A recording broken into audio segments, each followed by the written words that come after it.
Warm welcome to all of you for joining us this afternoon. I think we may have nearly 30 different countries representing national and local YMCAs with us this afternoon or joining us a bit later. Now, this conference this afternoon is especially addressed to members of staff and volunteers involved in fundraising and income generating services, as well as financial management within the YMCA at all levels. I just want to start first and foremost by expressing special gratitude and thanks to all our speakers and panelists who will be sharing their expertise, best practices and success stories in the field with us this afternoon. So in advance, I'd like to say special thanks to Bob Gilbertson, who's joining us from the YMCA World Urban Network, where he is the president and CEO. To our friend Pedro Ferrero, the Secretary General of YMCA Spain. Then we have Jacob Jensen. He's the manager of Unitas Travel, representing YMCA Denmark and their activities there. We of course have our friend Robert Faith joining us from YMCA Netherlands, where he's our Secretary General. Adrian Davis, one of our members and volunteers at YMCA Kosovo. And finally, but not last but not least, our dear Ed Eggink, who is the chair and board of YMCA Europe's George Williams Fund. So thank you for our speakers and panelists for joining us, and for all of you for joining this afternoon for what I hope to be a very informative conference. Now, unfortunately, Carlos Sanve was due to join us, but at short notice, he's had to join a UN meeting. We just reiterate that YMCA Europe are determined and committed with all activities and our conferences to join forces and align with the World YMCA to look at developing our strategies and resources to better serve our members.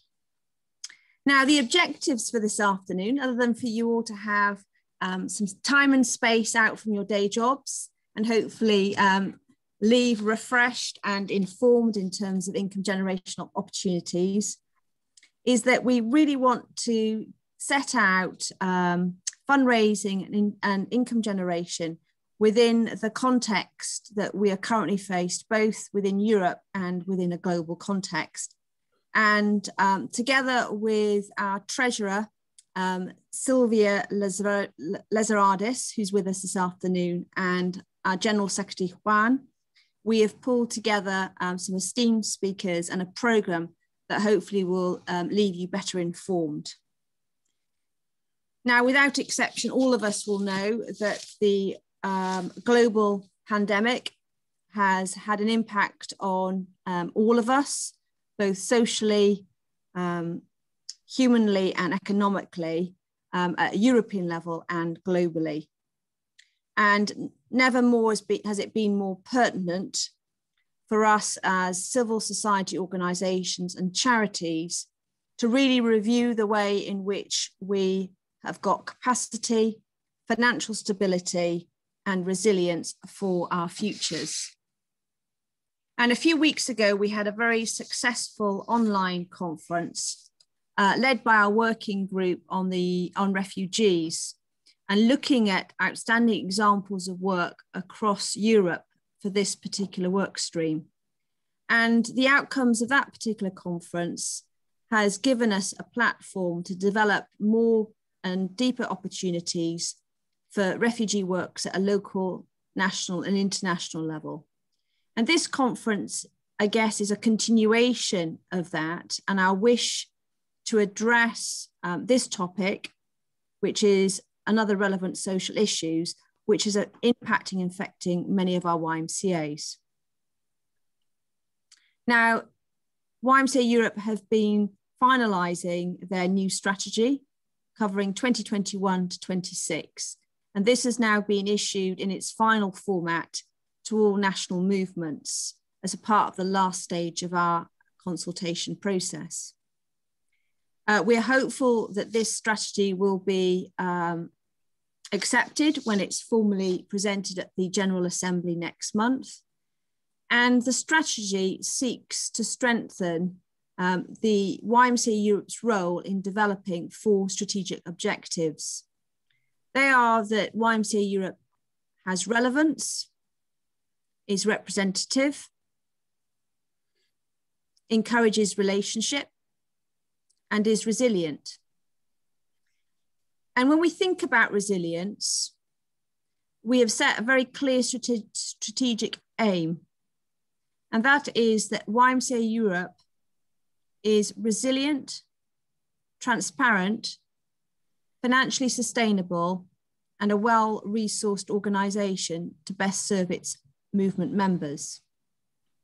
And therefore, the main objective of this afternoon's conference is to look at ways to develop income generating and fundraising capacity in all our movements, to learn from others on their income generating and fundraising strategies at a local, national and international level, and to look at ways in which we can share best practice and potentially create a network of experts in this field. I'm now going to pass you to our General Secretary, Juan, who will introduce the first session on financial sustainability and mission impact. Thank you. Thank you, Emma. Thank you, Madam President, for your warm welcome and introduction. And as you said, resilience, this is a key word for us. And how do we, as YMCAs, prepare to be resilient? And we're going to open up a number of questions at this first session. And we're going to have 2 good friends to tell us about this and to challenge us. Questions like, what are the main obstacles to reach financial sustainability? How can we reach out to new resources? What do we need to change internally to become more solid and serve our mission in a better way, and therefore to reach out our beneficiaries in a sustainable way? Another question, how should a donor and why should he or she trust our YMCA? What makes us special as YMCA? How can we combine a solid mission and purpose with successful business plans at all levels? Are our projects really a priority clear? Can we set those priorities in a clear way to the outside world? Are they visible? All these questions are I'm sure, in your minds as managers, as CEOs, as program directors, as financial directors, as fundraisers across your movements or your local YMCAs. And to answer those questions, we have in the first place, a good friend of YMCA Europe, Bob Gilbertson, all the way from Seattle in the US, as Emma said. And Bob has a long career, an outstanding career as a CEO of different local YMCAs in the US, Tampa, Florida, Seattle, Washington. And he's a good friend of YMCA Europe for many years. There's not many CEOs in the world that have a branch named after him. And there's a YMCA in Tampa, Florida, named after Bob Gilbertson. It's the Bob Gilbertson local YMCA. So Bob, thank you so much. Thank you so much for your time with us and your preparation, and warm welcome. The floor is yours. So thank you very much, Juan. I guess what I'd like to do is talk about 3 areas that I think affect the way that we think about YMCA revenue and income generation. And I guess the first area that I wanted to be sure and touch on is the diversification of YMCA revenue. YMCAs all over the world are probably in a position where diversification can make them more resilient to the ups and downs that happen in our economy. And what I mean by that is that, and I'll take the US and its vulnerability, and that is that one of the areas is fee for services. And North America has done a lot in terms of fee for services, as many of you know, much around the health and wellness side of things. And so during this last 15 months, that side of the revenue for WISE in North America has just gone away. And those YMCAs that counted on that sort of in a singular fashion have really suffered great losses. And so diversification, if they had been more diversified and done work in philanthropy and been more supported by philanthropy or endowment, government grants, or partnerships and collaborations with companies and other agencies, then making that a more diversified income stream is not unlike, diversifying your portfolio, your investment portfolio or your retirement portfolio. The more diversified it is, the more stable it is through the ups and downs of things that happen in the marketplace. So fee for service is a category that everybody I'm sure is familiar with. As I was sitting here getting ready, I thought, if Juan was working to do fee for services, then maybe he would have charged all of you a small fee for this conference today. And that would have essentially helped support Europe and the next conference. And so fees for services is again, you're probably most familiar with this, but whether it's hotels or summer camps or swimming lessons or wellness, childcare, academic support, any of those things are fee for services. And I guess as we find ourselves positioned now, the question in a way is what services and how can we make those services unique enough that future growth in those services really takes place. And so I'm not going to talk about this a lot today, but I will mention that what differentiates your YMCA and its services from everything else that's in your community is going to be an increasingly important element to being successful in terms of growing that particular service. I'll use one North American example, and that is after school childcare. A number of years ago, there wasn't anybody providing that service. YMCAs in many communities began to do that and became the first and largest provider of that service in those communities.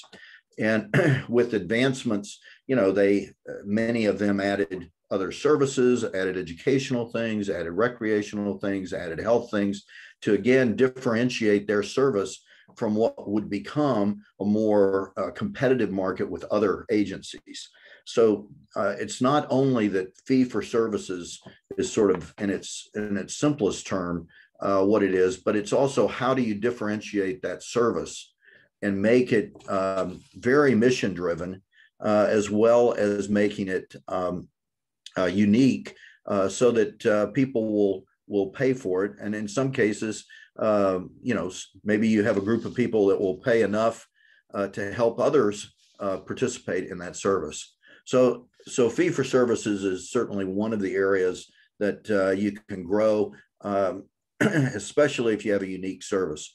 Endowment funding is it's hard to get people to do. I'll be perfectly honest with you, because for the most part, the work in endowment doesn't benefit the staff and the board and everything that's doing the work, because that endowment generally comes along later. So it's laying the groundwork for endowment so that your board members, maybe some of your staff members, your closest friends to the YMCA will consider leaving a gift in their will. And that gift then is invested, and you only use the interest off of that gift, and that hopefully over time that fund grows significantly, and you're able to increase the percentage that that investment provides to you on an annual basis. I'm not sure whether across Europe endowments are something that people are really working on, but it is something that increasingly as people draw up their wills, increasingly they're really working towards having gifts go to their favorite charities. And so the YMCA should get a piece of that. That's just, so very important. Philanthropy, I guess, is the other thing. And, I guess what I'd like to do today, there's a whole bunch to say about philanthropy. I won't have time to do all of that.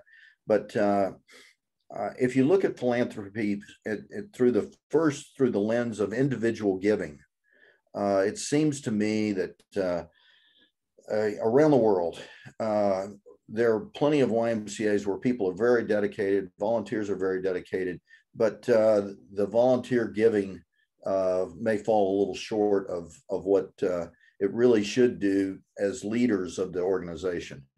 And so I would say that philanthropy is an opportunity around the world to grow that as a percent of the annual income, and that people should give, I'll put it this way: you shouldn't give more than you believe in the organization. If you believe in the organization, then you should make a gift to it. And then you should ask 5 of your friends to make a gift to it. People give to causes they believe in, and they give to their friends. So their friends ask them for something, and they make a gift to that. Their friends may ask them to make a gift to the Red Cross or to something else as well. So there's, an expansion of the way that philanthropy works.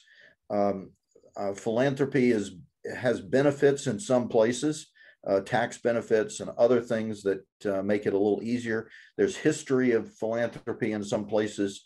Most commonly, that history is giving to a church or a synagogue. And so if you can build off of that history and make the case that the YMCA is so incredibly important and valuable in the community, that philanthropy is an area that can really grow and can grow, with some speed. But it takes making sure that the case is clear and making sure that you have people that believe and will start with making a gift themselves. So I'll just give you one other tip on this, and that is, most commonly, when you put a team together to go out and ask for money, then the first round is to ask for that for each of those team members to make a gift. And some of them can make a gift of 100 euros. Some of them might make a gift of 1,000 euros. And then what you want to, try and get them to understand is, for the most part, they should go ask for the same gift that they gave. So it's if you talk to a stockbroker in this, maybe it's a way of asking. So he's saying, well, you should buy this company's stock, and a fair question would be, well, so how much of that do you own? And if they've committed to it, then it's a much easier sell for other people to commit to it. So philanthropy is a great opportunity to grow your annual revenue. Government grants, the people that had government grants over this last period of time were really the ones that tended to survive a little better. That's not always the case with a crisis, but government in many places around the world stepped up and said, we certainly don't want services to the poor or to refugees or to other groups that need us the most to go away. And so government grants really stepped in and were part of this. Again, in the US, the government grants weren't used by many YMCAs to the level that they could have been. And some of those YMCAs now do that. And so particularly, and you've heard this probably through other calls, the food sustainability programs across the US have gone, many of them have gone, through YMCAs in a major way. Childcare has gone through this in a major way. Housing is beginning to do so. and so similar kinds of things are happening around the world as we speak. And then finally, partnerships and collaborations. There are some unique partnerships and collaborations that have been established over time. One that comes to mind for me wasn't a YMCA one, but was an NGO in Detroit, Michigan, that did employment training for Ford Motor Company, and they trained machinists. They trained machinists, and they not only did they train them in the skills that they needed, but they also trained them in what it meant to work and show up on time and be prepared to work the full term of the day. All of those kinds of things, and they went to places in the community where employment was a problem, and began to be a pipeline for employees to the Ford Motor Company. Over time, Ford discovered that those employees were their best employees. And they continued to expand what this NGO was doing. And in terms of employment training, it worked really well. There are examples all over.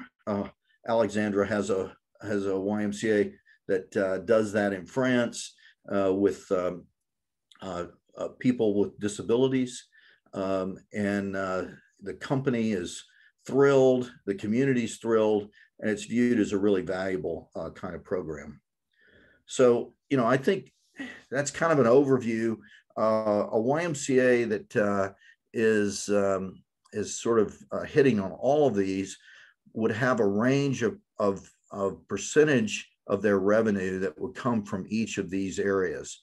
So, and the percentages of their annual turnover or annual budget. So fee for services, 40 to 70%. I would say that the percentage in the U.S. has been closer to 70, but I think coming out of this, it's going to fall and it's going to be closer to 55%. Philanthropy. There was a point in time and a discussion around charities and what it meant to be a charity. And there were some that were saying that if you didn't get 15% of your revenue from philanthropy, then maybe you weren't a charity. And I think that's a fascinating question.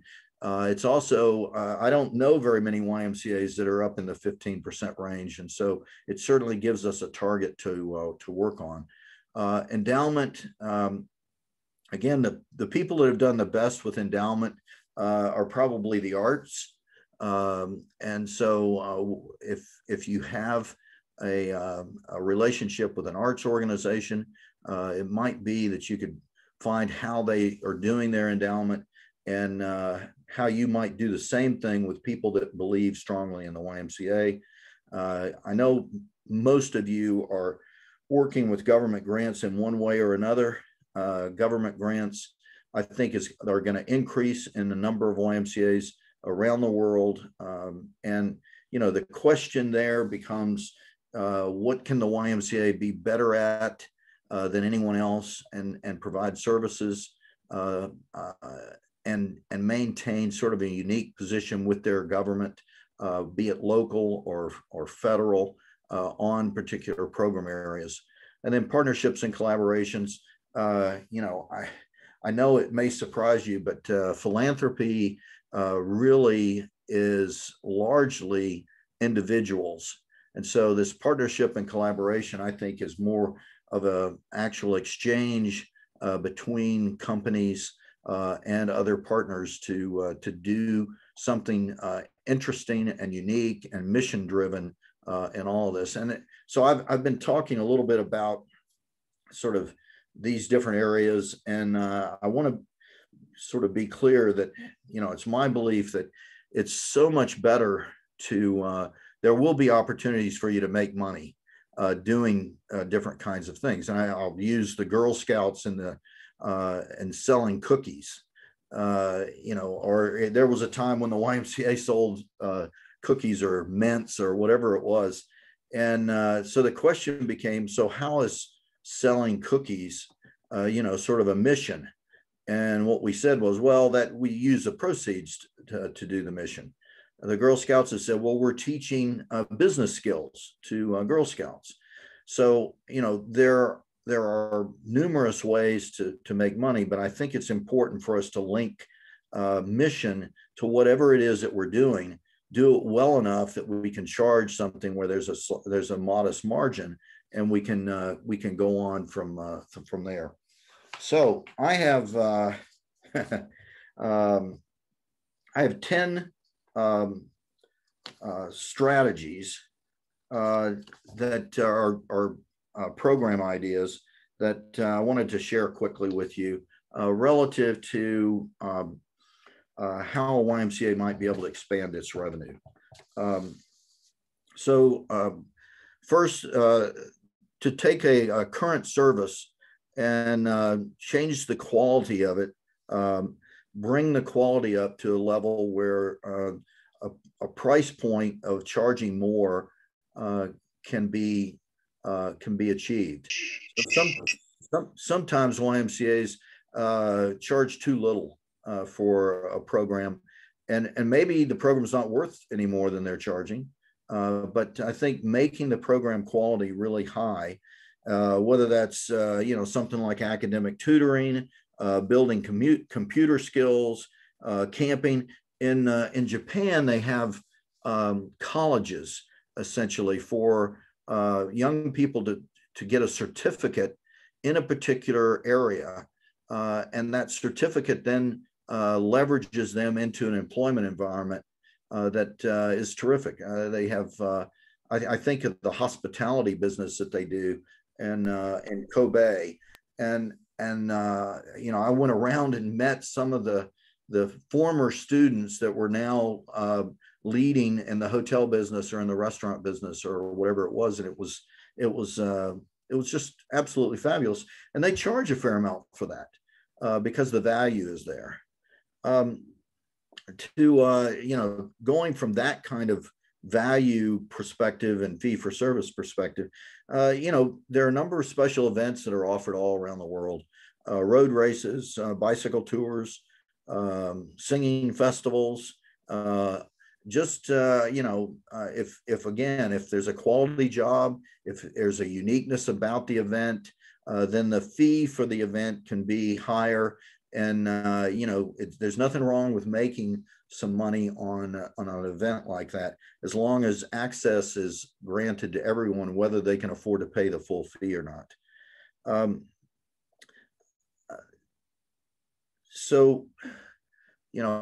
say again, my third piece of this is make sure that what you're charging is enough.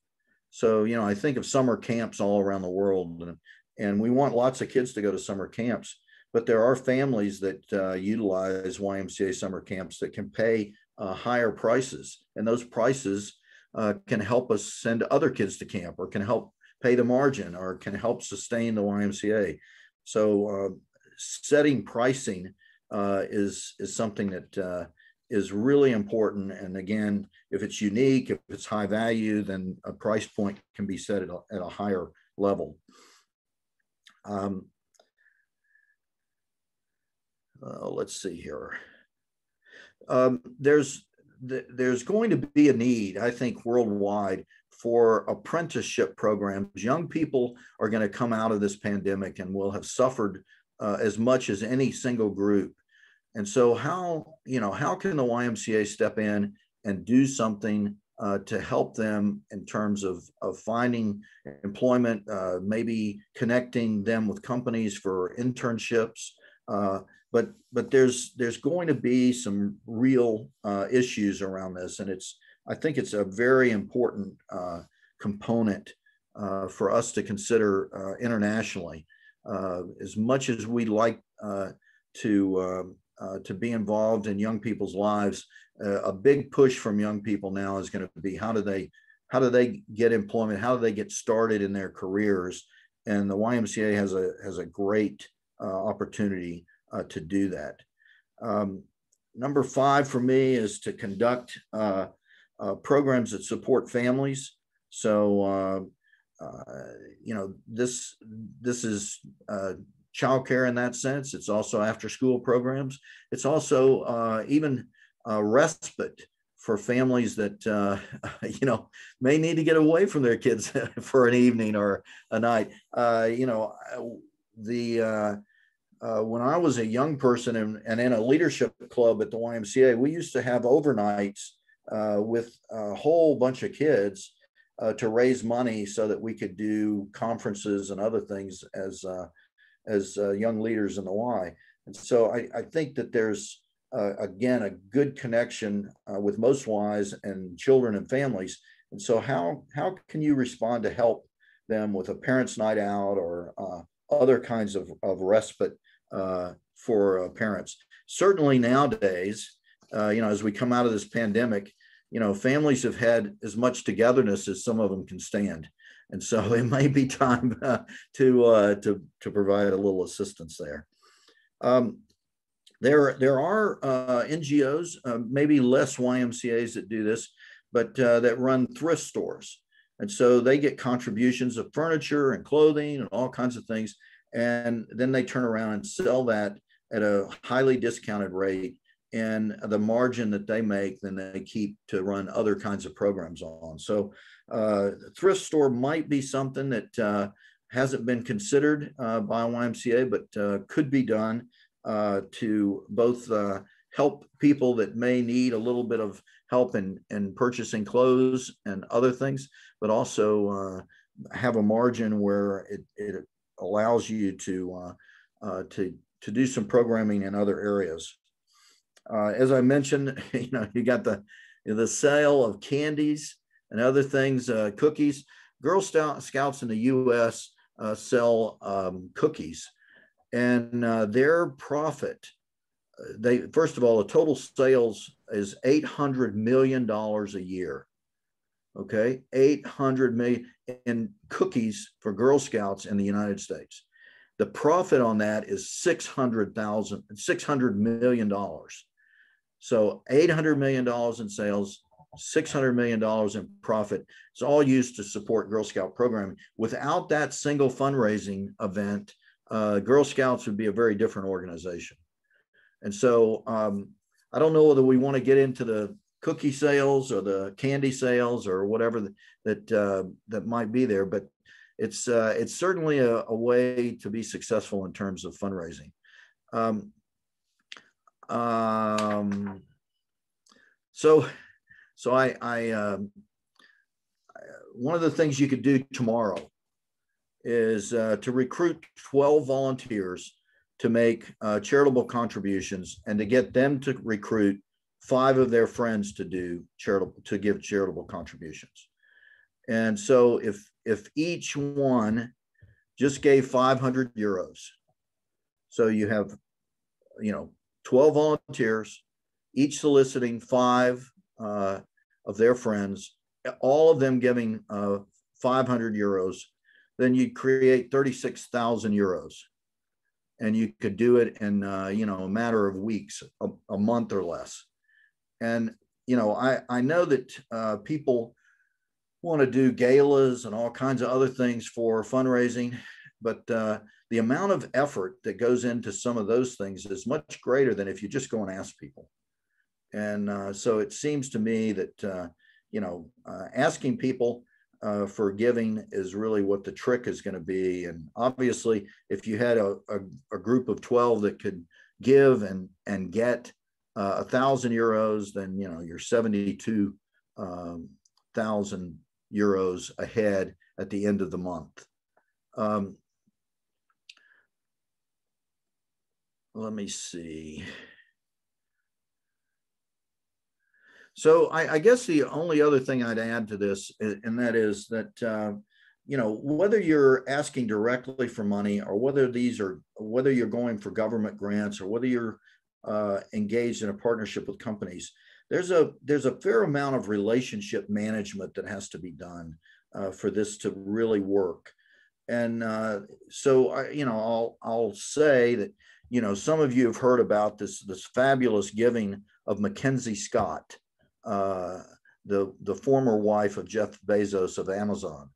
And so she's given away, the last tranche of what she gave away, I think was $1.4 billion in the US. And many YMCAs were recipients of that money.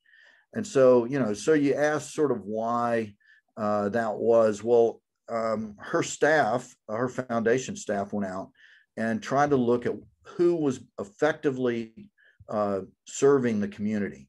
And they came back with these YMCAs that later have received the grants. But I'll also tell you, Mackenzie Scott was a Seattle resident, and her son went to our camp. Her son went to the Seattle YMCA camp two summers. And so she had a personal experience with that. And that is a key driver. And so somehow tracking, so we knew that her son was at our camp, but somehow tracking and keeping, records of who takes advantage of services. And hopefully they had a good experience, and that influences the way that they think about the organization. So every one of you have people in your organization that have taken a service, been a part of something, had a child a part of something. And so how does that really play? So the last thing I'm going to talk about is something that I participated in. So there was a time when I sat on the board for the YMCA of the USA's pension fund. And so what we did on a every couple of year basis is we took a look at what our liabilities were and how they might be affected by a crisis. And we looked at a 20 to 25% crisis where the market value dropped 25%. And then we looked at a 40% crisis. And so it allowed the staff and the board and everybody else to understand, okay, here we have some sort of pre-planning relative to this crisis event, and that here's how we're going to approach this. And it allowed faster action. It allowed sort of clear and prioritized action. And in some cases, it said, okay, we can manage, we can fairly easily manage a 20% drop over a course of a year or 18 months. And that we're going to have to make some other changes if it comes down to a greater crisis than that. And I say all that because I think, most people in the YMCA are pretty optimistic about their annual turnover and their budgets, and may not stress test, the organization relative to, well, what if it doesn't go as we planned? And we have, some major crisis. And I think doing that sets up, this, sort of a stability for ongoing operations in the midst of, sometimes a crisis. And it does appear, we're going to have these crisis events probably with more frequency going forward. Hopefully not another pandemic, but we'll have a financial crisis that'll occur. We'll have something else that will occur. We need to be able to plan for that. And also that planning oftentimes makes you look at the program stuff that you're doing and really make it much stronger. So with that, I'll open it up to some questions. Juan, I don't know whether I'm not sure how I'm doing on time, but hopefully. Thank you, Bob, for your input and your sharing. There's a lot there, and there's learning based on experience. We do have time for 1 or 2 questions maximum before we hand over to Pedro. You can either write it on the chat or just raise your hand. Yeah. Okay. Yes, Emma. Thank you. So I was wondering, Bob, sorry, I can see everyone else's hands up as well. So it was just a quick question about, do you, in any of your fundraising initiatives in the USA, do anything linked to any of the sort of lottery funds? No, there's not anything linked at this point to lottery funds. That would be great, because in many cases they've gone to education and other kinds of things, but a direct link to the YMCA hasn't been made yet. Great idea. We probably should try and connect through schools or somewhere else to try and get some of that funding. Thank you. And Carrie, you raise your hand. Thank you, Bob. I was really interested in the slide you put up about the percentage breakdowns, philanthropy, fees for services, endowment, etc., etc. And obviously, I think that reflected, I guess, a US perspective. Do you have a view on how balanced that should all be in terms of percentages? Should it be? Do you think it should be equal across, or do you think it should just be used as a tool to focus on those areas where perhaps percentages are low? Well, I think if you have an area that the percentage is low, then you have potential for raising that area in your thing, and I think that should happen.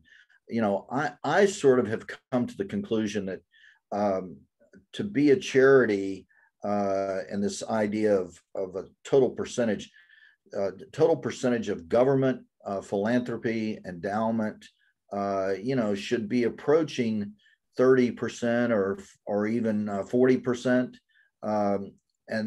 You know, it may be that your philanthropy and endowment are small parts of that, and government's bigger, but it does seem that sort of sells the idea that the services that are being bought with those dollars are really things that are very much needed in the community and are sort of tested by the fact that either government wants you to do them or individuals are willing to give you money to do them. That's a pretty good test of charitable value. Okay, I know there's some other questions, but we are running out of time, and we do have another couple of sessions on. Please feel free to write your questions on the chat, and of course we'll communicate via email also when you can have the answers also after the conference, together with the materials and some of the interesting tools that Bob has shared with us, including a toolkit that is extremely explanatory on aspects that he has been sharing and also that are working across the USA. Thank you, Bob. Thank you so much, and join us, stay with us for the rest of the conference. Appreciate it. Our next speaker is also a good friend, a great friend of YMCA Europe. He's the National General Secretary of YMCA Spain, long career, 30 years within the YMCA, starting as a volunteer, and then local secretary, general manager for YMCA Spain, and the last 10 years, Secretary General.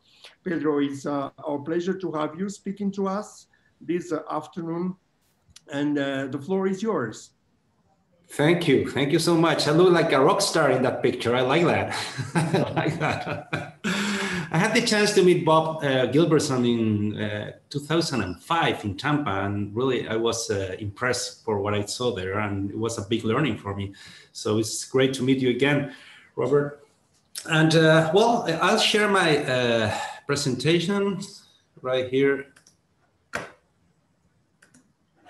So hopefully now you see my presentation. Is that correct?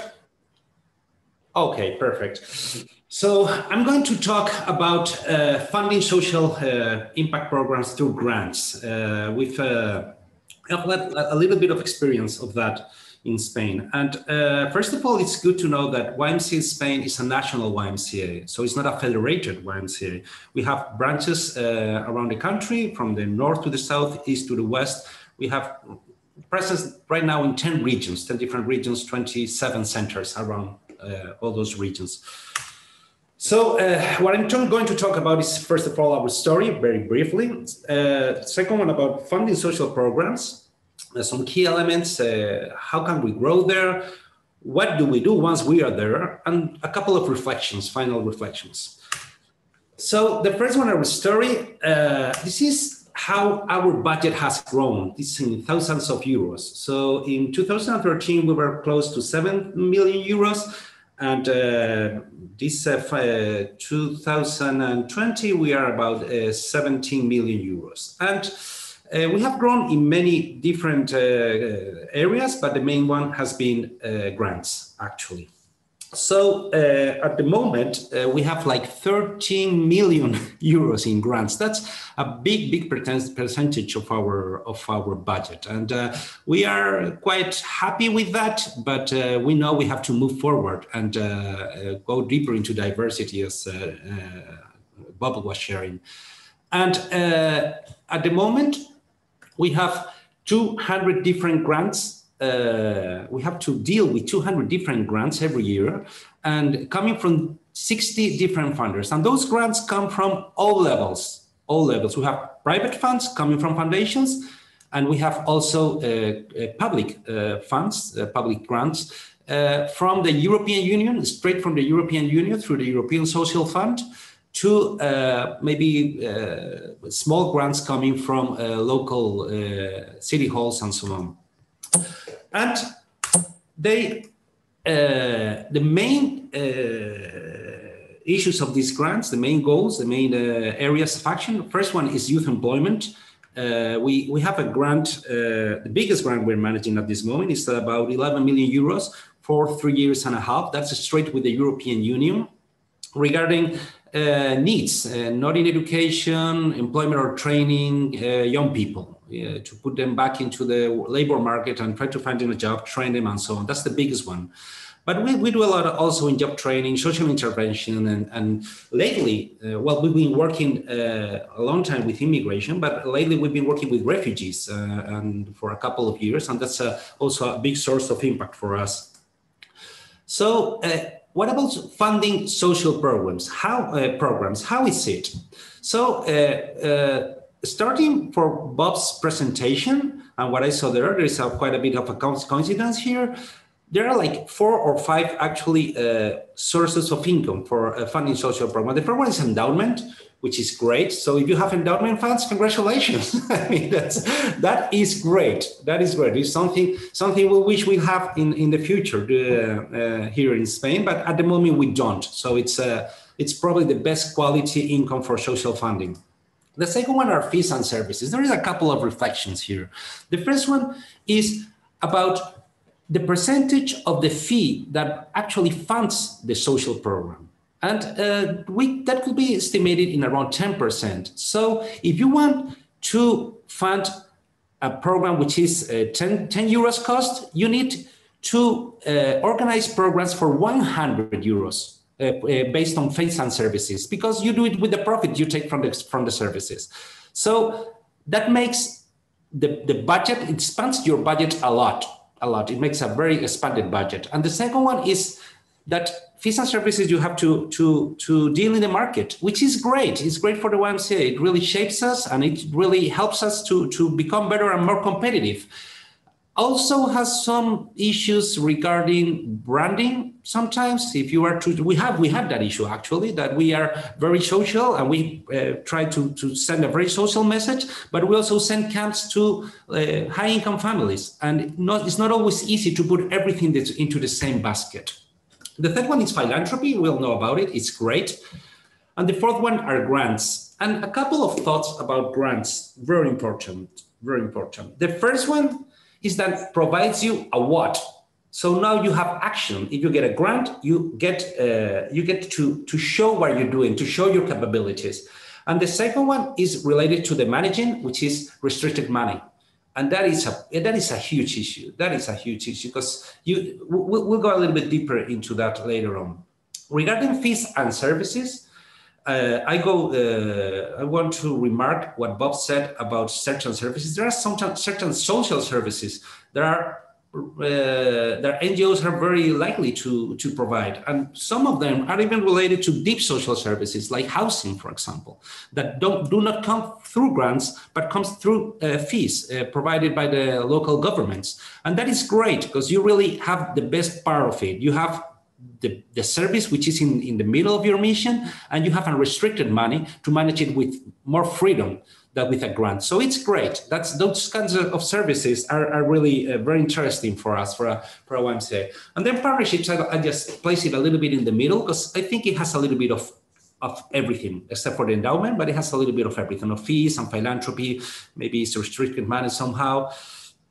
And it's very important to understand how grants work on your P&L. When we're talking about sustainability, we're talking about many things. And one of them is your P&L, profit and loss, at the end of the year, okay? So the base of your P&L results will come mainly, either profit or losses, will come from philanthropy and fees and services. It will not come from grants. It will not come from grants. Why? Because grants are based in a system, the price is right. At least the 99% of the grants we manage. And that means that you have to spend at least the money you're given.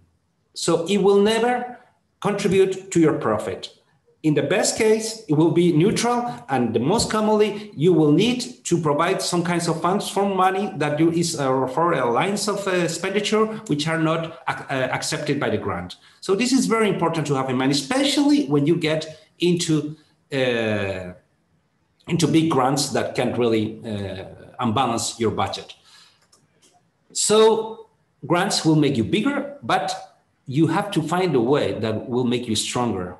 I mean, it won't make you stronger by themselves because of this, the price is right thing.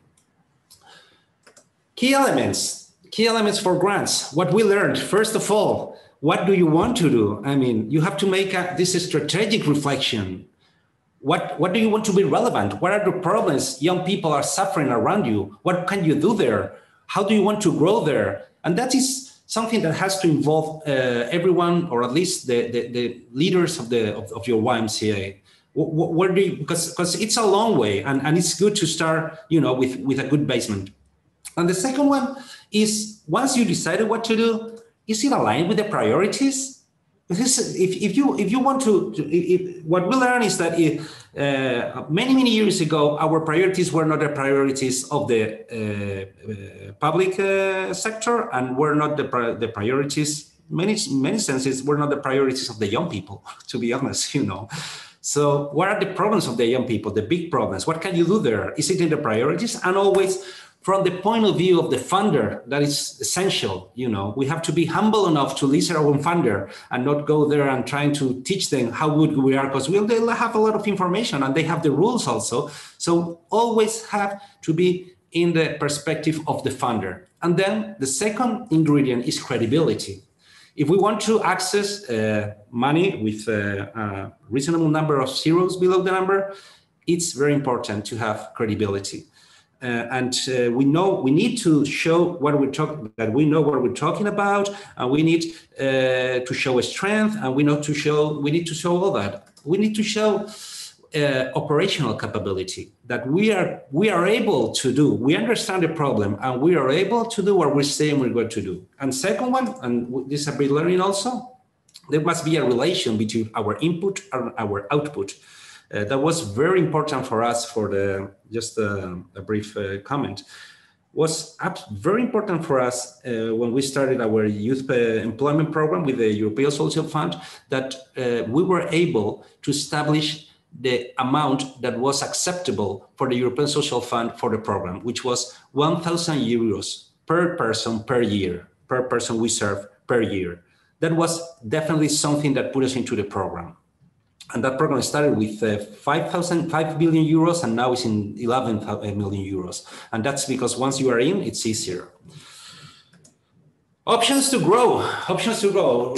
Either you are not, you didn't start yet with grants, or maybe you are halfway, or maybe you are huge, but it's always a way to grow. The first one is we have the people. think about it. Maybe you're serving a lot of people in need, and they're already at the YMCA, you know, so you can show that you're helping people, and you can show you have a connection, you have roots into the problem. And maybe you are not helping them in whatever the need is, but you're helping in something else, and you already have the people. So that is great. Think about it. The second one, very important for us, we have the places. We have the places. Sometimes some of the most important grants are looking for a network, for enough centers around the territory, whatever it is, around the ground, to provide the service, you know, and that's very important for federated YMCAs, for YMCAs which are federations now, and they can show that they have the capability of work in many different positions at the same time, in different places at the same time. The third one will be mixing projects. Maybe you're doing project A and you're doing project B, and maybe both together are project C, and project C is very interesting, maybe adding something or not. That will be from the internal point of view, people, places, mixing projects, something you're already doing and you can develop. Looking outside, networking, maybe contacting with some other organizations that have some other capabilities that you need. Oh, sorry about that. Or international projects. Maybe you can learn from outside. You can learn from either YMCAs or outside YMCAs that are doing a good job. And then exploring possibilities. Sometimes think about things that you don't do and maybe you are able to do, you know, and you have to think widely. And the third one, the last one, sorry, is being the first to be there. And I'm absolutely sure that in the next coming years, there is going to be some kind of revolution regarding digital transformation into our sector. Because it didn't come yet, and it's a lot to do. Everyone has a cell phone. Actually, a cell phone is a part of the European indicator for risk of exclusion. So there is a lot to do there. And it's at the moment, it's mostly a matter of ideas. It's not a matter of investment. But the most important thing to do is perseverance. You have to be persistent there. And maybe you don't do it the first year, maybe you don't do it the second year, but you have a long way to go. And there is a lot of feedback from the funder. There is a lot of feedback from around you, a lot of feedback in the public newspapers and so on. And while the thing is, once you're there, what can you do? Well, first of all, we understand that it's very important to keep thinking social. So being there is not the goal. Being there is part of the way, you know, and there is a lot to do with people who are in social risk, you know, and sometimes we are focused only in, I don't know, if we got a grant for employment, maybe we're too focused on employment, and there are a lot of things to do in other sides, and we can also fund that because we have the people there. The second one, keep thinking in economy. That is very important. There, it's a duty for us as leaders to find a way how to make the YMCA stronger through these funds. Also stronger through these funds, and there are a few ways to do that, but it will be quite long to start with that now. And now you have a what? Now you're doing something, scale it up. I mean, find new ways to do it, and maybe you can export your programs to other branches or maybe to another country, or I don't know, find a way to move it. And after, well, what happens when it ends? I mean, maybe we are actually in Spain, once in Spain, we are concerned about the continuity of this program with the European Social Fund. Well, the first thing we have to keep in mind that we might have to find a moment of scaling down, and we have to wait a way out of this situation. You know, right now we are 500 people working at YMCA Spain, 500 staff, and we were at the beginning of this, we were like 275. So we have to find a way how we're going to manage this. And the second one, which is the nightmare of every NGO, are reimbursements. You know, that sometimes the interpretation of the rules are not the same for everyone, and you might find some obstacles, and maybe 3-4 years after you finish your work, you get a reimbursement, and that's a headache. Actually, that's a headache. And finally, a couple of reflections, and they are not very technical. They actually come from the Bible. The first one, the parable of the talents. We as YMCA have been given talent to, or a duty, or whatever, to improve people's life. So, you know, we don't know why we are at the YMCA as individuals. We don't know why we work at the YMCA. We've been chosen by God to be here. So we have the duty, actually, to put our talents to work and to make, to improve people's life, especially young people's life. Because after that, the second reflection is about look at the birds of the air.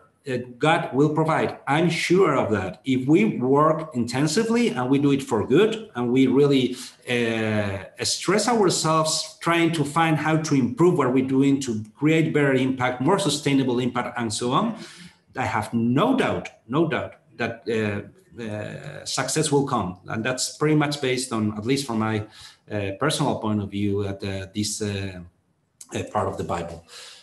And that was pretty much, it was a lot of basics. I don't know if it's high enough that's getting everything together and, for the presentation. So thank you. And if you have any questions, I'm open. If you want to go into deeper conversation, I just charge a couple of beers and a good conversation. That's all I charge for a trip over. And I'll be glad to help with anything I can. Thank you. Thank you so much. Or a couple of glasses of wine, Pedro. Thank you so much for that and for that reflection on so mission-driven combined with the business plan that you put together. That we do have time for one question before we move into the next session. And remember that we can always write to Pedro and ask complete questions, and of course be sharing the presentation with all of us. So can I see someone willing to make a quick question in the group?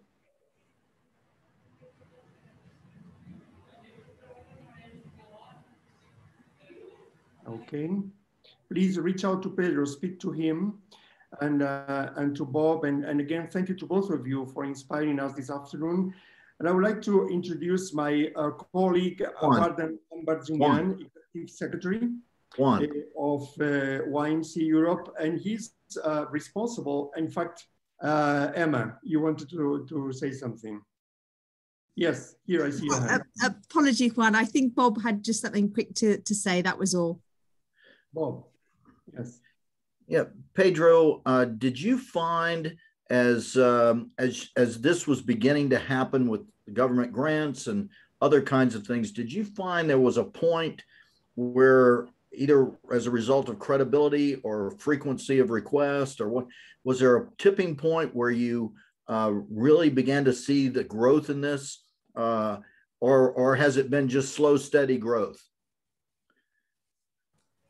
I will say that the changing point for us was to believe in ourselves, you know, and maybe believe that we are able to do things that other NGOs are already doing, you know, and we were sometimes, you know, too shy, you know, thinking about, well, maybe that's too difficult, so on. And once you step into it, once you hire the right people, once you think about it, we have a lot of good starting points, like the brand, for example. YMCA is a very good starting point. Sometimes you have to explain, it's not a huge organization like Save the Children and so on. We are a federation, but it's a great starting point. And the people that have participated in our camps are also a very good help, even in this area of grants also.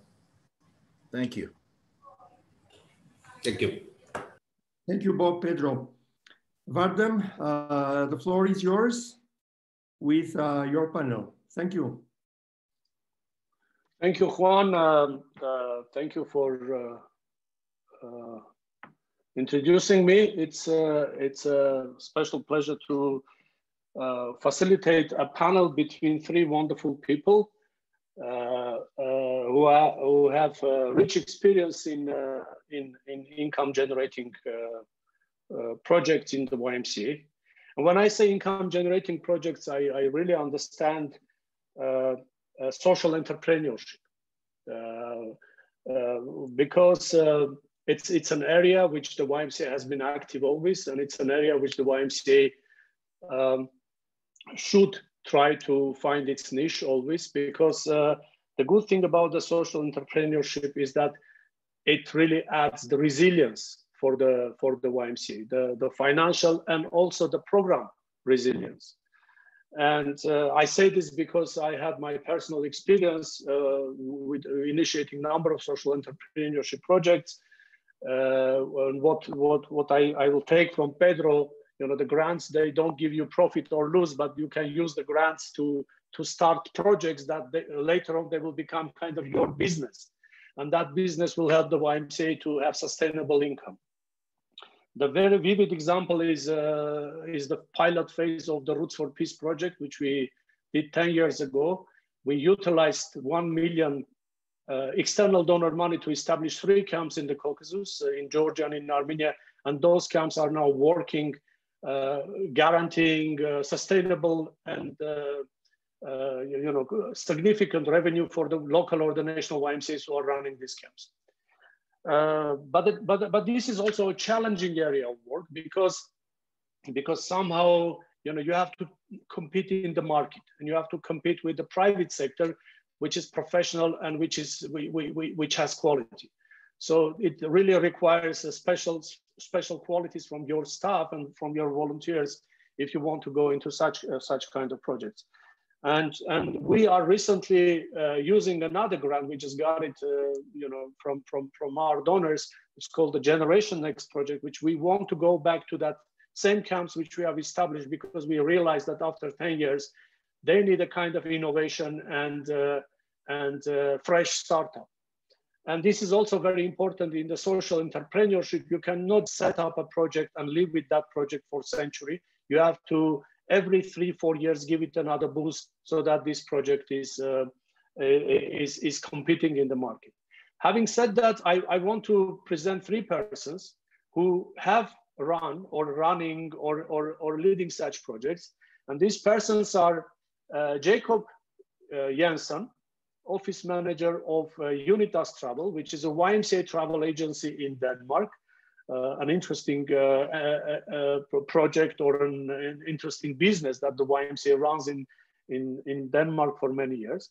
Adrian Davis, we know Adrian mostly from the World Alliance of YMCAs and he's a brilliant service there, but Adrian Davis is the head of the retail department of YMCA Kosovo, where he is managing charity shops. And that's another entrepreneurship project which has a very wide spread in many YMCAs. And last but not the least, my very good friend, Robert Veit, Secretary General of YMCA Netherlands, who will be talking about Ernest Sulemhove, which is a wonderful YMCA venue, where we had been, most of us has been for generals, YMCA Europe General Assemblies or any kind of meetings. But this Ernest Sulemhove is a business, is a social entrepreneurship, which secures the funding base for the entire national movement in the Netherlands. So the way we are going to run this panel is that I will ask each of them the same question, and my dear panelists will answer to these questions, and then you know we move ahead. And the first question, which I'll be asking, is what is the main purpose of your company or project, and how does it relate within the YMCA, with the YMCA? And first, I would invite Adrian Davis, to come with this answer. Adi? Thanks, Vardan. Good to be here with you all this afternoon. I'm obviously not Kosovan, but I'm starting to feel that way.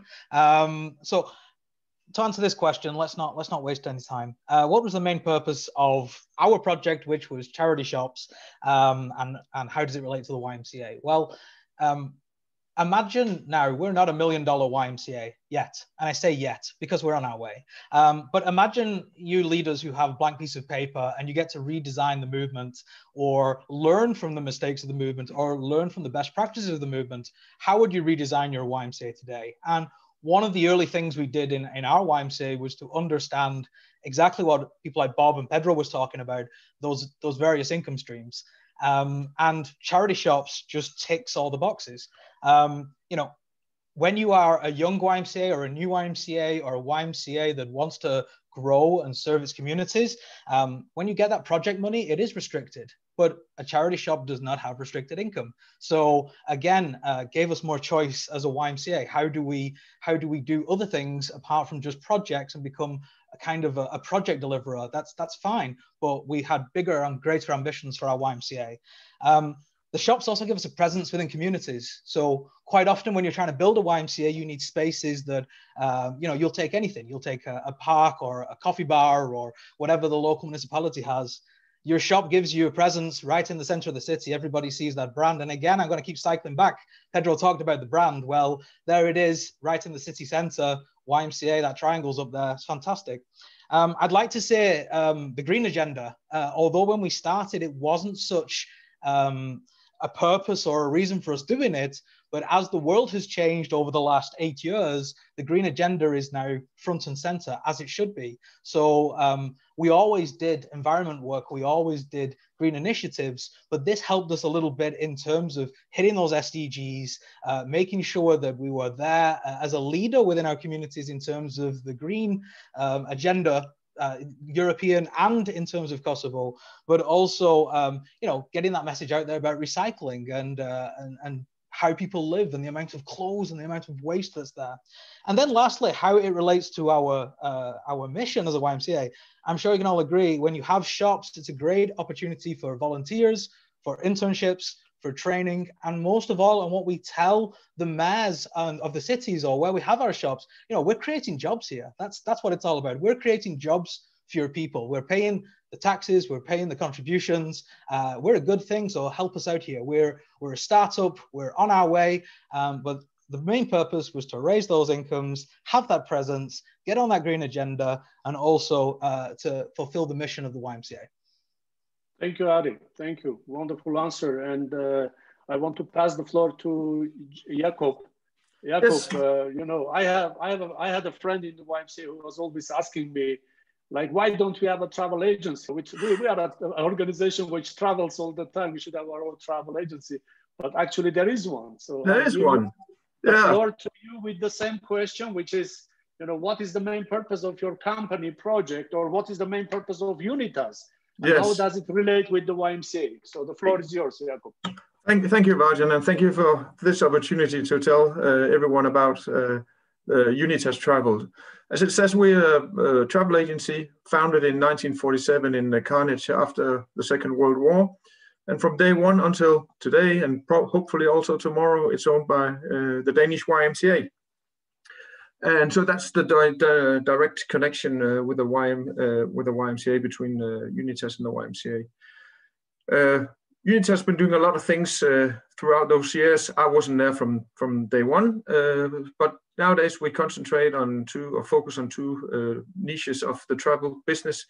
One is travel for faith-based and humanitarian organizations, and the other one is school groups for certain a special Danish kind of boarding school.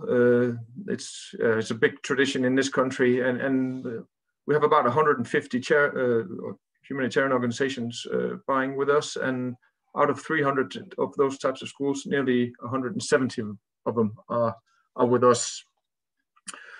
Just briefly on our mission, it's to develop, I'm just going to read it up here, it's to develop and sell travel with experiences and compassion. We pave the way for a meeting between people and cultures. And I think that's exactly why we focus on these two niches. There's an intercultural connection that is being established. And when young people in the school groups that travel out, it's to meet other people, it's to gain new experiences. So that's completely aligned with our focus groups. We also sort of resonate or lean up against the values of the YMCA. We're professionals, or that's how at least is what we try to do. We're trustworthy, and one of the words I saw on Pedro's slides was credibility. That's really important for us as well. We're open, and we have a sort of inclusive approach to things, to other people and to new ideas. We want to develop and move forward as we go along. And of course, this year has been really challenging.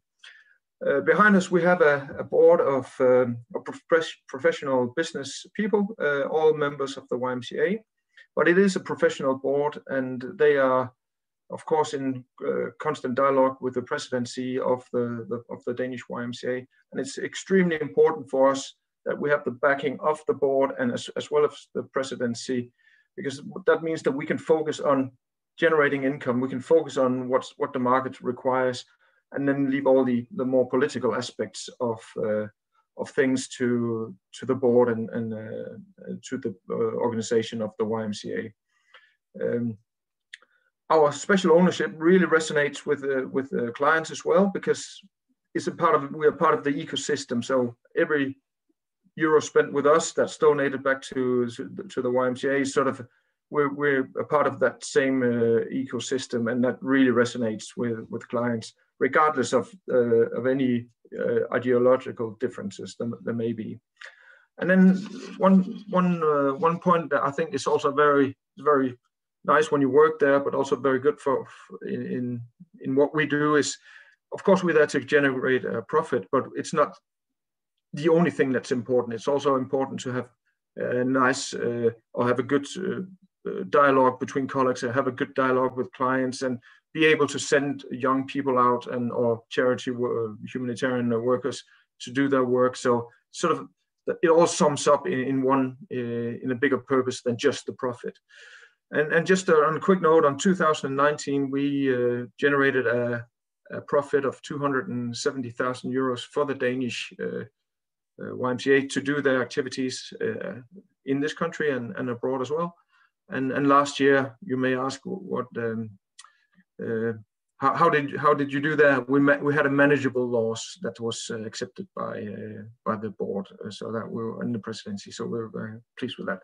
Hopefully this year we're gonna have a zero, come out with a zero, or maybe a small profit. But we're working on it. I saw a hand raised. Do I answer now, or was that? I don't know. I just saw someone raise their hand. Anyway, that was all I. Yeah.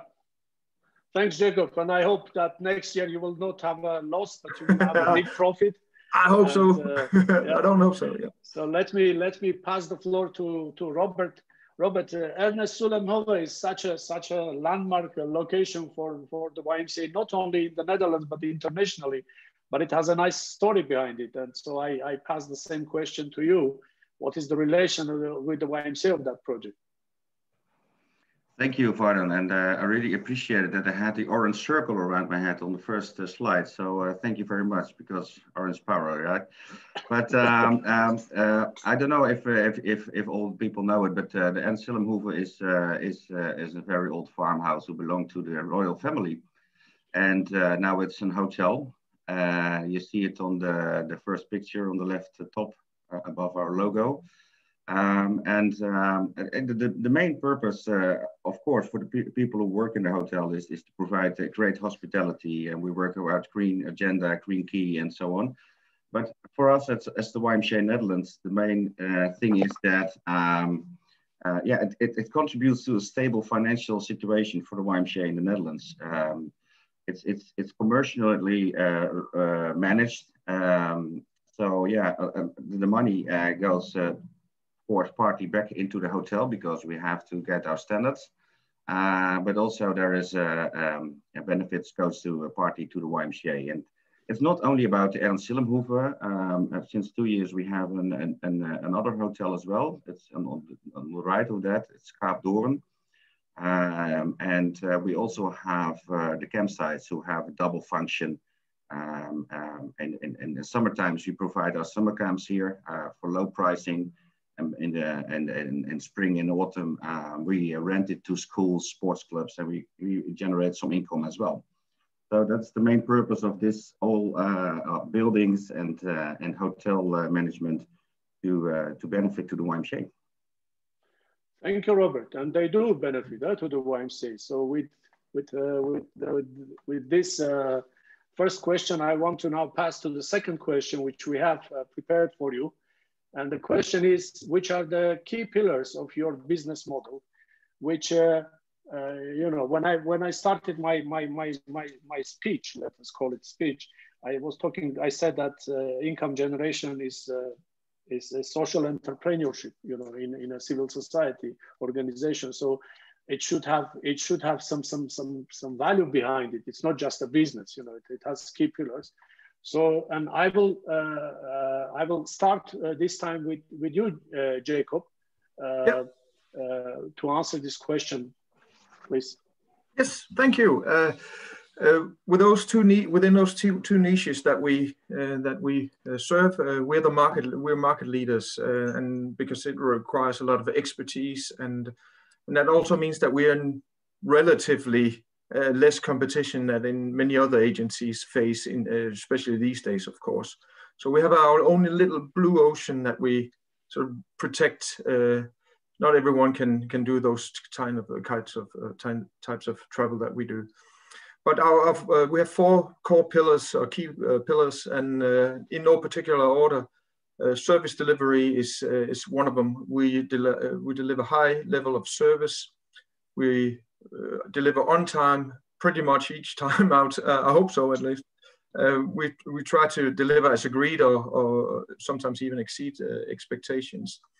What we're here for is to create value and to give value for money for our clients. So it's sort of it's not just about, we're not the cheapest by any means, but what we add should definitely, by the end, when you pay your money, you should, that package that you get should be the most attractive one, and bring that value for money. And we're also proactive in the way we do things. We tend to go the extra mile, especially in a situation like the pandemic here last year, when everything just stopped and people had to come home. We sort of worked non-stop for weeks on end, getting people back to their home and all over the world. So another one is products. We have a vast range of specialist airfares for humanitarian travelers. We also focus on compensation for travel. So yeah, you can compensate. You can get reports on statistics on your carbon offset. We managed throughout this pandemic. If we can't go to Rome, we bring Rome to the client for the school groups. Meaning that when you can't travel, well, then we find destinations that we never thought we would be able to sell to Danish schools. But that actually, even though Denmark is a small country, they travel to the north, they travel to the south of this country, and visit islands and all over the place. So that's also really important, that we're not just sitting on, we can only do this, but we find new ways, especially when it's in a situation like this. So we delivered bespoke solutions to those two niches. We also have a unique opportunities through the YMCA network. Could be a soup activities like a soup kitchen in New York, where students, they come and help serve meals one night, or something else in Berlin. And just before the pandemic hit, we had a really good conversation with a number of countries supporting the projects by sending schools there for fundraising as well, for those like in countries like Togo and Romania, Ghana, and even Myanmar. So I think we're very we have a unique opportunity that no other travel agency will be able to come up with. Our relationship with suppliers as well as clients is really important. So we don't do a lot of, almost never on Facebook with campaigns or anything like that. But what we really value is sort of the traditional account management work, that you visit clients, you call clients, you have communication, because we really value an open and an honest dialogue with clients as well as suppliers to find out what they need, how can we get the most out of what we got. And that gives us an extra relevance in the market, we feel. We also try to put another layer on the client, rather than it's just a vendor and a customer relationship. Sort of, we try to make it more of a partnership, where we sort of scratch each other on the back, so everyone gets a little bit out of this by teaming up. And we have the same approach for our suppliers. So it doesn't mean that we don't sell a whole lot of other stuff, but that is the whole. Like we like to team up with strategic partners. Staff, of course, is probably the most important one, because without them we wouldn't be here. every one of them, they may not be a member of the YMCA per se, but they all wear the values, they wear the badge, and they're really proud of contributing towards a higher purpose than just my manager is sitting next to me that he gets a new car every 2 years. So there's something for them as well, and they have the mindset. So to sum it up, we're serious about business. We create value, we excel in customer service, and then it's delivered by professional and competent and committed staff. Yeah. Thank you, Jakob. And let me ask the same question, which is actually on the screen, so I will not read it, to Robert this time. Yes, thank you. Well, to talk about this question, a short history. In 1926, this building, what I told was the former belonged to the royal family, was bought by the YMCA in that time, and it's called Ernst Willem because of the treasurer in that time of the YMCA was the name Ernst Willem. So, and Hoeve means farmhouse.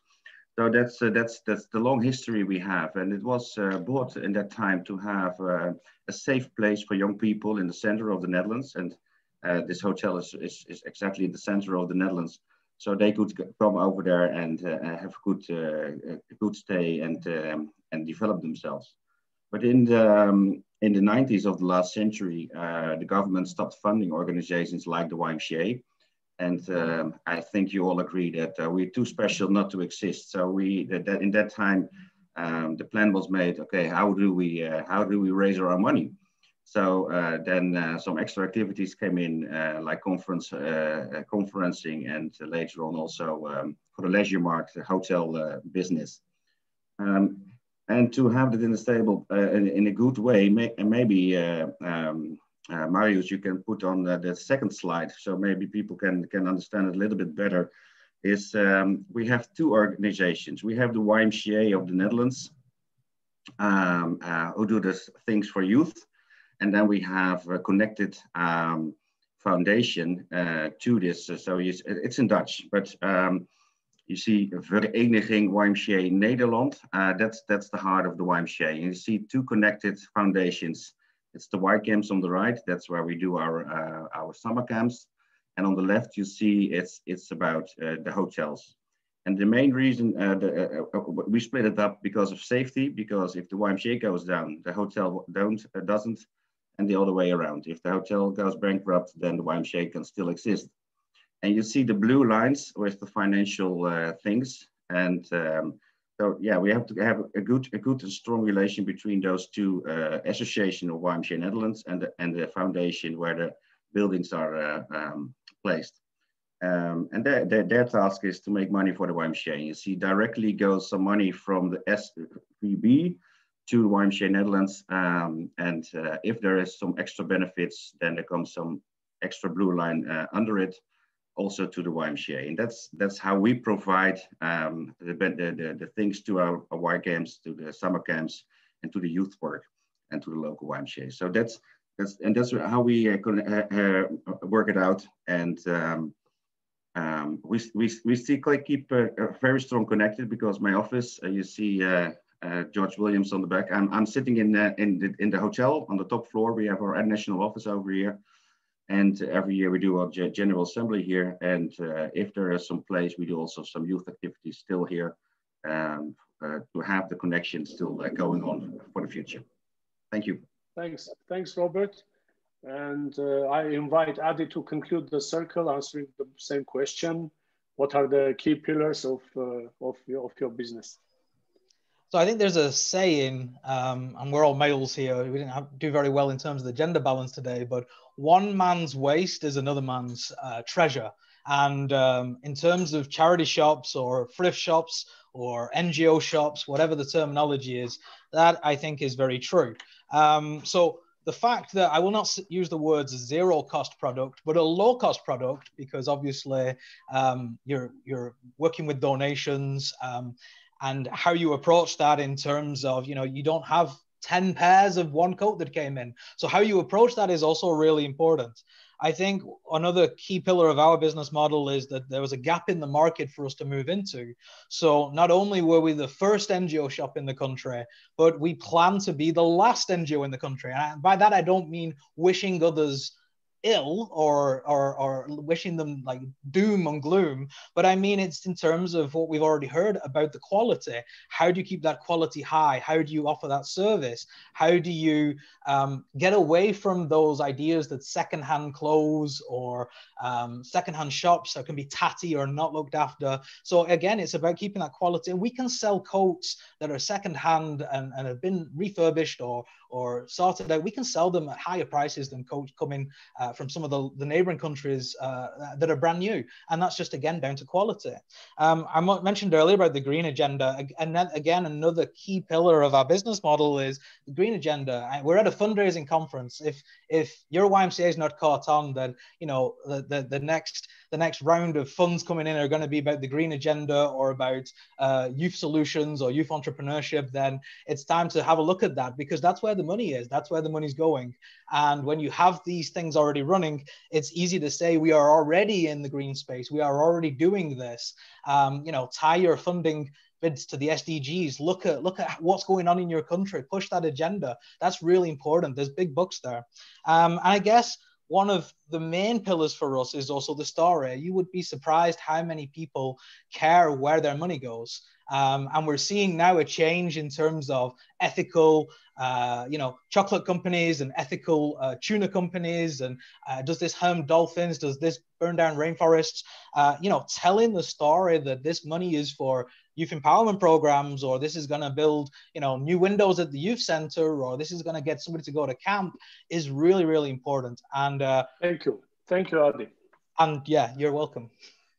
Yeah, thank you. As you can see, we are a bit short of time, so I suggest that we stop here, and I ask all the participants, you know Robert, Adi, and Jacob, and if you have any questions, please contact them. And I hand over to Sylvia, to our treasurer, and for a wrap up. Thank you.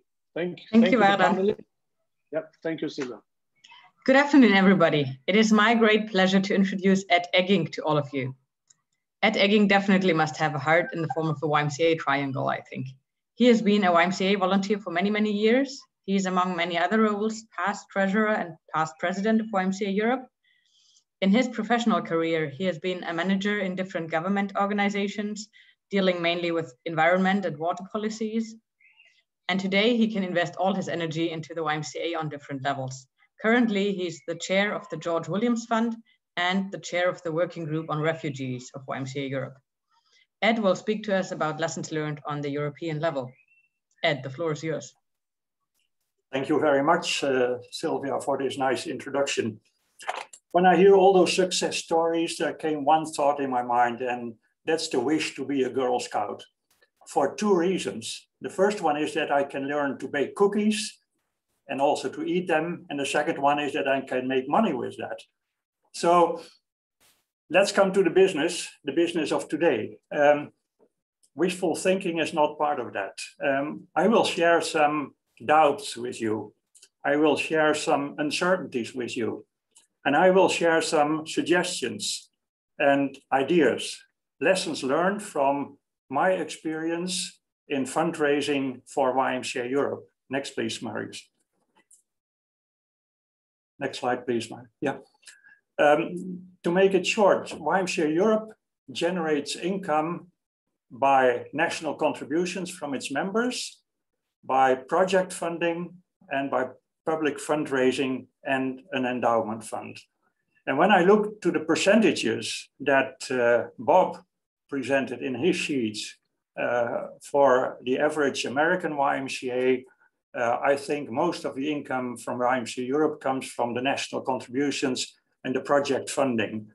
Public fundraising campaigns and the endowment fund bring in a very low level of income.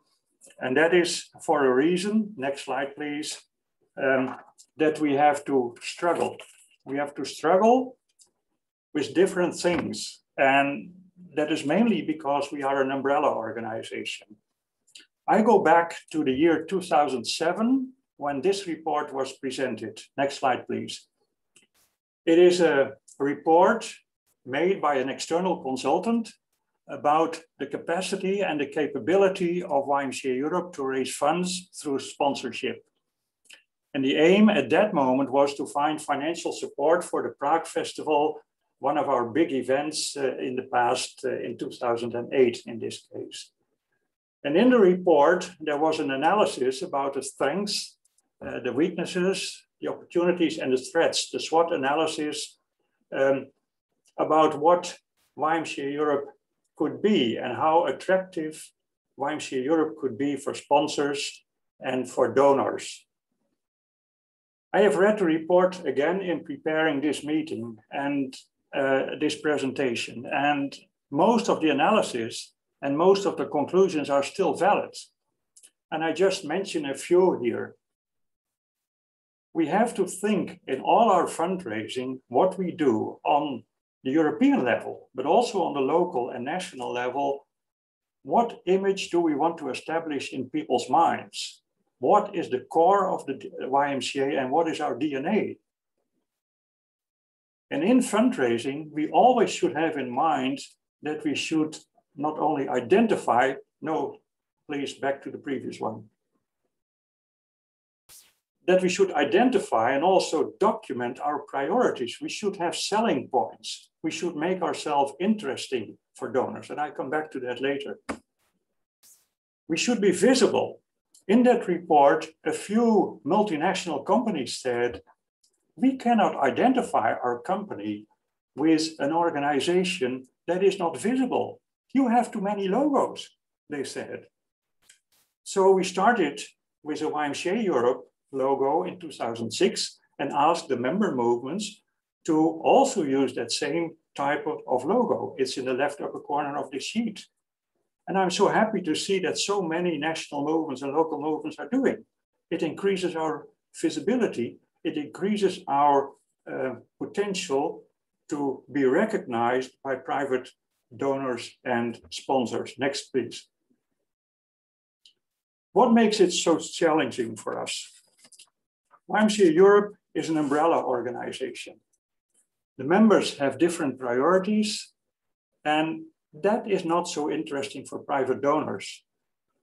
But also the different cultures in our countries and the big diversity of our countries and cultures in Europe, we have difficulties sometimes in asking people for money. We should dare to ask. Sending out a request and just sit down and wait doesn't help. Another issue is that we have a limited profile, and that differs per country. Pedro spoke about the profile of the YMCA in Spain, and that is high. But looking at the services YMCA Spain provides, I know in my country that those type of services are provided by the government. So we have to find another niche to get a profile, and that differs per country. I spoke already about the limited visibility. Multinational private donors are not so interested in YMCA Europe, and I will explain later in this presentation why.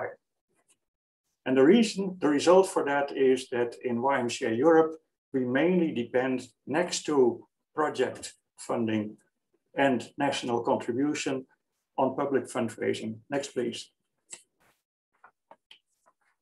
I will share some thoughts and some lessons learned from my experience with these campaigns mentioned here. In fact, the Friends of YMCA Europe campaign, which we run 2 times, and the training center in Litomyšl campaign, which was, no, I'll come back to that later. The YMCA 175 campaign was also a capital campaign, campaign that ran for a short, limited time. I will not speak a lot about that. It is very recent, and many of you know about that. And last but not least, the Endowment Fund, a fund established for the longer term, the George Williams Fund. Next slide, please. Friends of YMCA Europe. The first one, we started with the goal to get money for supporting our staff. Staff support, that was the reason. not very sexy, I would say, not very challenging. Go to a donor for staff support and you won't get it. So we went to our own members. We went to our own members and we asked them, please help us. We have a difficult time and you have been visiting the General Assemblies. You have been taking part in all kinds of activities. Please help us. And we approached them by very personalized letters. Personalized letters written by the executive committee members, and we got staff support for the administration, and we raised over 80,000 euros. The second one, the second campaign, was not successful. We had a beautiful flyer. We had a beautiful and very concrete goal. It was launched at the General Assembly. During the General Assembly, money came in, commitments were made, but that was it. And there were some lessons learned from that. The first one is that whenever you start a campaign, a short-term campaign, a capital campaign to get money for a certain goal, be clear about the goal. It sounds logic, but it counts on all levels, on the local, the national, and the European level. If you're not clear, you don't get anything. Make a plan for the execution of the project before you start. The failure, if I may use that word, of the second Friends of YMCA Europe campaign, and I was partly responsible for that, so I blame myself for that, is that we were not taking enough attention for how to run the project. After that festivity in the General Assembly, where we raised money, after that, nothing happened. There was no follow-up, and we did not think ahead and did not have a plan for the execution of the project. Know where your potential donors are. Approach them, commit them, call them, talk to them, know who they are. When they know you and when you know them, you can get money from them. You can dare to ask. I already mentioned the next point. And what is also important, when you run a campaign, like the Friends of YMCA Europe campaign, or the Friends of YMCA Belarus campaign, or the Friends of YMCA Thessaloniki campaign, commit your board, commit your staff, and let all work on it, and not only a few people. And organize the commitment from the members. Dare to ask, and please realize nothing comes easy. You have to work for it. Next slide, please. The same counts for the campaign we run for the training center of Litomyšl. That was a joint enterprise of the city of Litomyšl, a very nice city in the Czech Republic, and YMCA Europe. And we organized there the reconstruction of a brewery near to a nice castle, and that became YMCA Europe's training center. And in the contracts, there were all kinds of commitments. And one of the commitments was that in a very short term, we had to raise 100,000 euros to fulfill our part of the deal with the city of Litomyšl. We could realize 85,000 of it. And we did it by selling rooms and tables and beds and chairs in that conference center, which was partly also a hotel. The lesson learned from that concrete campaign was two lessons. Plan ahead. Panic, between brackets, should never be a driving force for fundraising. We were a bit in panic then because we needed to do it on a very short term. I don't go into the backgrounds of that, but we could manage almost. And the second thing is that people liked the idea that they could buy a table and a bed or a room. Groups of people bought rooms and the names were on the doors in the training center when it was finished. It was nice. Make it attractive. Next slide, please. The third, I'm in a bit in a hurry because time is running out, I was told. So if you have questions about those two campaigns, please let me know. You find my email address at the end of the sheets. The George Williams Fund. In 2012, we decided to establish an endowment fund. It should bring money for the longer term. An endowment fund, when you invest money and when you want to work with the revenues of the fund, Bob has explained that earlier today, you need to have a long-term vision and you need to have a long breath. You have to have perseverance. In our case, we could not start with a capital. Yeah, only 500 euros, which we got from YMCA Europe. We had to build up the fund. And the building up of the fund came by private donations. It came from the results of Prague Festival in 2013, mainly. It was a big impulse. But the fund was established. Many people were skeptical. The people that believed in it showed perseverance. And now we have a fund with an own constitution, an own board. It is very strongly linked with the executive committee of YMCA Europe. And we started to invest last year. We had some experiences which I would like to share with you as lessons to be learned. When you start an endowment fund, and when it is filled with money, the challenge is very big that you want to use it in your organization for running the daily operations. Don't do that. Place the fund, place the endowment fund at a distance of your main organization. Make it a separate entity with an own board. The basic capital of a fund, and Bob also stressed that, in our case, it comes from private donations, donations by YMCA Europe, by dividend from the bank, and the investments that should not be touched and not be used for the daily operations or events. And building up to a substantial amount will cost time. I tell you this because this counts in any case, also for local YMCAs that want to use an endowment fund as a source of income. In the meantime, we found out that donating to an endowment fund is for several donors very attractive because they see that their donation will be invested and that the revenues will be used. Their donation is not gone after an event or is not gone after an activity. Some like to concretely sponsor activities and know that they give it to an activity, and after the activity, the money is gone. Here they know that their donation, and I have that experience myself with several people I know that invested in the fund, the donation will be preserved and the revenues will go to YMCA Europe. And a main lesson is do not expect immediate results. We established the fund in 2012.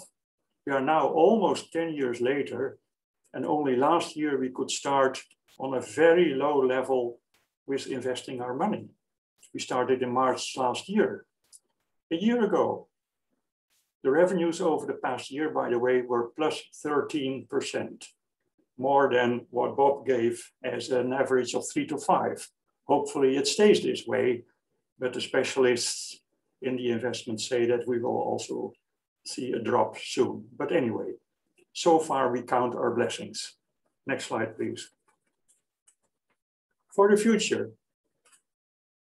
my recommendation, and based on the lessons learned from the campaigns that I just mentioned and from the endowment fund, is that we should, in YMCA Europe, continue and intensify project development and fundraising for it with the institutions. That is our main source of income, project related.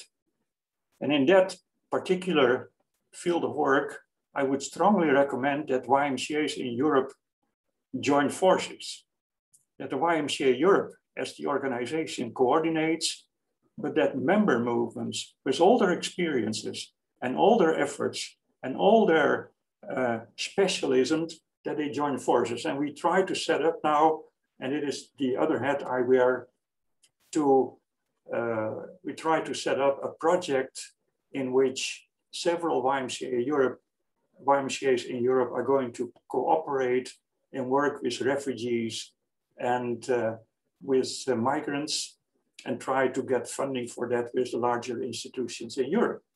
And I'm very happy that the coordinating role of Elenia in YMCA Europe's office is very helpful with that.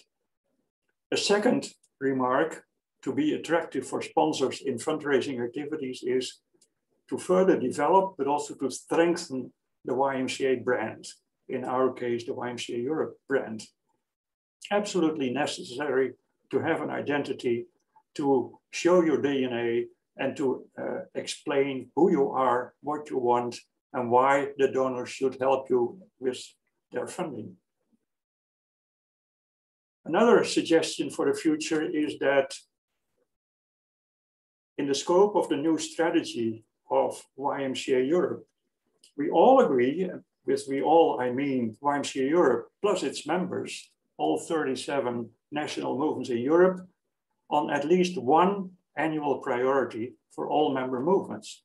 Every movement has its own priorities, but let's decide on one common priority per year. Advertise that and use that for fundraising on each level. How strong can we be as an organization if we all show the donors, the potential donors in your country, in your city, but also on the European level, that we all go for the same goal and that we need funding for that. When you start new capital campaigns, and that is this following point, start early. Don't get in panic when it's too late. Don't get in panic when you don't raise the funds that you need. And as a sidestep, YMCA Europe has its 50th anniversary in 2023. My suggestion would be, if we want to celebrate that, and if we need money for that, start preparations now. Prepare well, take care of the execution, and use an endowment fund as a tool for the longer term and develop it further. Next slide, please. And finally, dare to ask. So I ask you, support YMCA Europe for the longer term with your donation. Your donation will not be spent, but will be used to grow. Not the fund, but YMCA Europe. Thank you very much.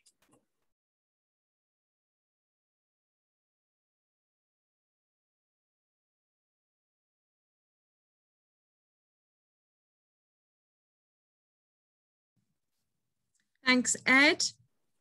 And thank you to all our panelists and speakers this afternoon, to Bob, Pedro, Jacob, Robert, and Adrian.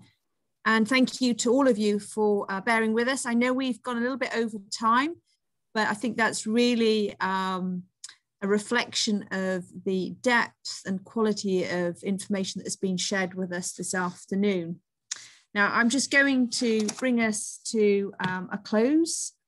What I did mention when we set out the purpose and the context for this afternoon's conference was I mentioned that we would like to create a network of fundraising, income generation, or social entrepreneurs from today's conference to be sort of the catalyst to that. So if you have been interested in what you've been hearing this afternoon, if you would like us, if you'd like to find out a little bit more on how you might be able to contribute and be part of a network, then please do get in touch with Juan or any of our staff team to explore that in a little bit more detail. And I think what's been really fascinating for me is, again, seeing just how diverse all the fundraising avenues and opportunities are across Europe and beyond Europe, and how much we can take and learn from what other people are doing. Now, what I'm keen to do from today is to continue the journey to look at how YMCA Europe can help and support you, our member movements, in your fundraising endeavours, how we can work together as a solidarity of members, to look at direct funding opportunities that cover the whole region. So really to look at what Ed was mentioning, how YMCA Europe can be a conduit for funding that can be of benefit to all of us as a member within the European area. So I think there's a lot to take from today, and I think it's been a springboard for some further work that we'll be bringing forward in terms of this topic area. But I would just like to leave on some of those words that I'm very kindly acknowledged were given to us from Pedro. He referred to the parable of the talents from Matthew chapter 25, where he talked about let's put our talents to work. And really, I think from this afternoon, there's clearly indications that, you know, when YMCAs from grassroots level up to a regional level and international level put their talents to work, then we can generate the wealth and the financial stability that help us to continue our work with putting young people at the heart of what we do. So let us all come together and leave this afternoon and really look at the birds of the air and look at how we can use this as a springboard to generate greater stability in our movements and provide greater outreach to the young people that we serve across our movement. So thank you for your time this afternoon. May I wish you all a safe, restful weekend. For those of you that have got bank holidays for early May, may you enjoy your extended bank holiday, and may God bless you all. And we look forward to seeing you at the General Assembly or at our next event. So thank you.